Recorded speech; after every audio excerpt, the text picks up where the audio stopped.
And I call the clerk. Notice number 7, Government Business, Acts and Instruments Framework Reform Bill 2014. I call the Minister. Thank you, Mr Deputy Speaker. I present the Acts and Instruments Framework Reform Bill 2014 and the explanatory memorandum. Call the clerk. First reading, a bill for an act to amend the Legislative Instruments Act 2003 and other acts and for other purposes. Call the Minister for Justice. Thank you again, Mr Deputy Speaker. I move that this bill be now read a second time. I'm very pleased to introduce the Acts and Instruments Framework Reform Bill 2014 into the Parliament. The bill seeks to improve the operation and clarity of legislative frameworks for Commonwealth acts and instruments. It is an important deregulatory measure that will create administrative efficiencies across government while enhancing the public accessibility of Commonwealth laws. The key purpose of the bill is to reform the Legislative Instruments Act 2003.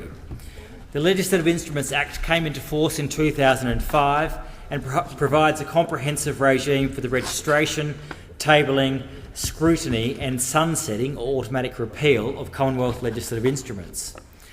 It ensures that members of the public, businesses, regulatory agencies, lawyers and courts can easily access complete and authoritative legislative instruments and their explanatory statements on the Federal Register of Legislative Instruments. This is an important mechanism for ensuring access to justice.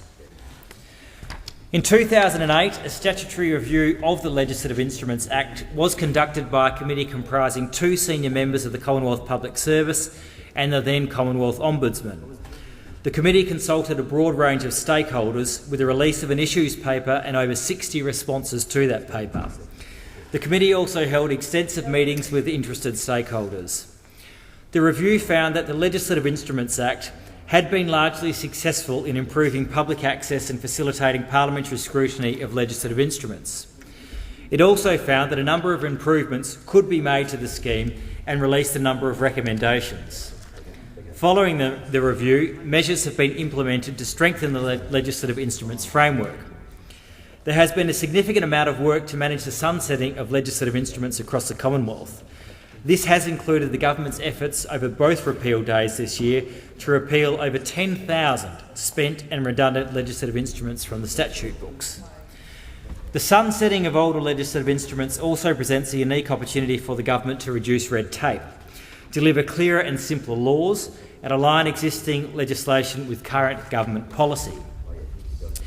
Technical enhancements have been made to the Federal Register of Legislative Instruments to ensure a high level of performance and usability and to support the sunsetting of legislative instruments. Further, the Attorney-General's Department and the Office of Parliamentary Counsel have issued new guidance materials to help Commonwealth rulemakers and agencies to manage their legislative instruments efficiently, effectively and in accordance with the law. But there is still more work that we can do to enhance access to instruments and to improve the efficiency and operation of the scheme. Some of this work follows the recommendations of the review and some of it comes from the experience gained by the passage of time with the scheme now in place for almost 10 years. This bill seeks to simplify and consolidate legislative frameworks for the publication of Commonwealth Acts and the registration of Commonwealth instruments into a single act. The bill will implement this change by renaming the Legislative Instruments Act the Legislation Act 2003 and repealing the Acts Publication Act 1905. The current database of Commonwealth Acts and the Federal Register of Legislative Instruments, which are both accessed through ComLaw, will be integrated into a single register called the Federal Register of Legislation. Importantly, this register will provide users with the ability to access other documents and information relevant to Commonwealth laws. There are other types of instruments made by the Commonwealth that are not made as legislative instruments as they are not legislative in character. These instruments do not currently need to be published on the Federal Register. Historically, many of these instruments were published in paper form only. Over time, there have been efforts to ensure that instruments are published electronically and able to be accessed by users online. The problem is that instruments are published in many different places, including in various government gazettes, on agency websites or portals and in newspapers. This makes it difficult for users to find these instruments or to even be aware they exist.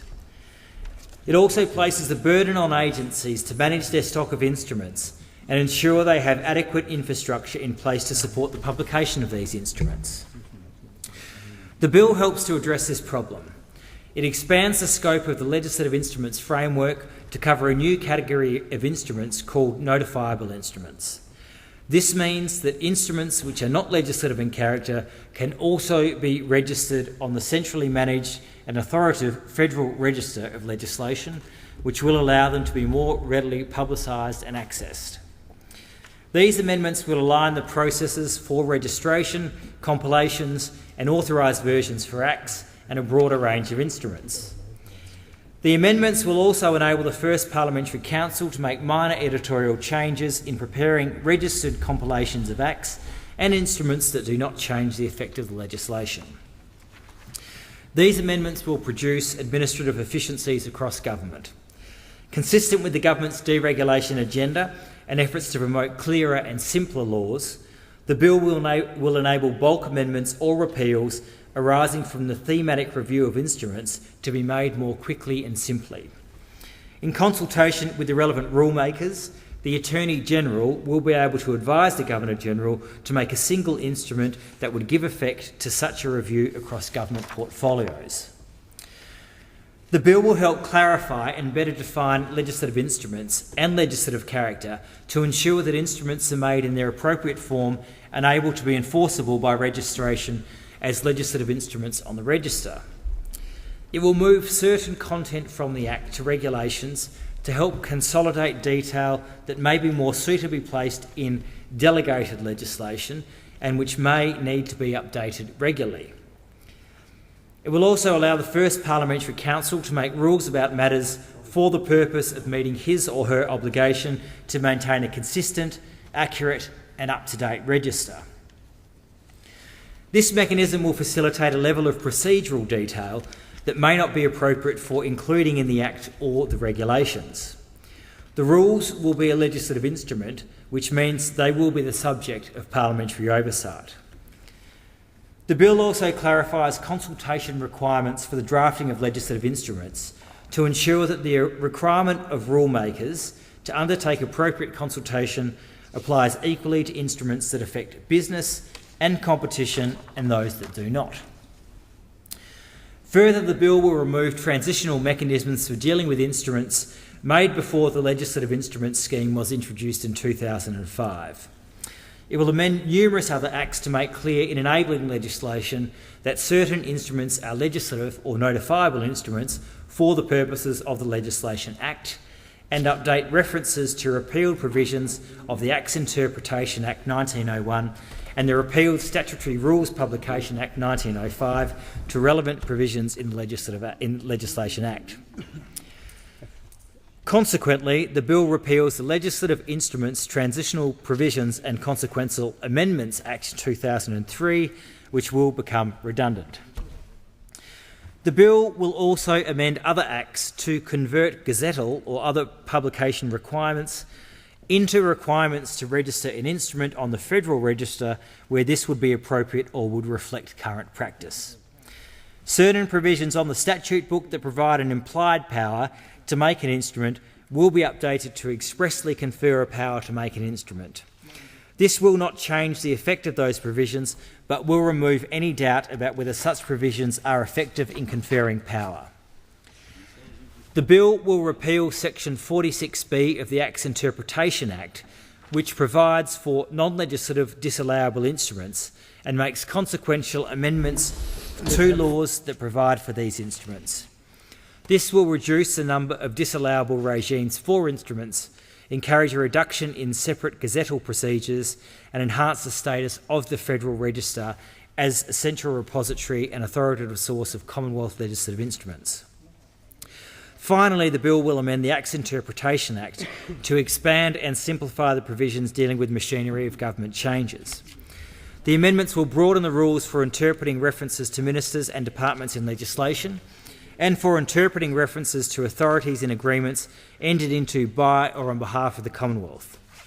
This will provide much legal certainty for the ongoing valid exercise of powers and functions immediately following machinery of government changes. The bill will not alter the processes for the consideration of bills and legislative instruments by Parliament. The measures in the bill will not substantially alter the way in which acts are handled under the existing publication regime. This bill provides the opportunity for significant reforms to legislative frameworks for Commonwealth acts and instruments.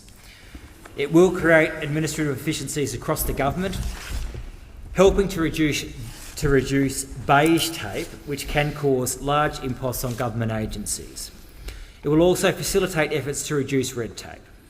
More importantly, this bill will promote the principle of access to justice by enhancing the accessibility of Commonwealth laws, and I therefore commend it to the House, Mr Deputy Speaker. Thank the Minister. The debate must now be adjourned. I call the member for Hunter. Mr Deputy Speaker, I move the debate be adjourned. Question is, the debate be now adjourned and made an order of the day for the next sitting. Those have been decided, the contrary no, I think the ayes have it.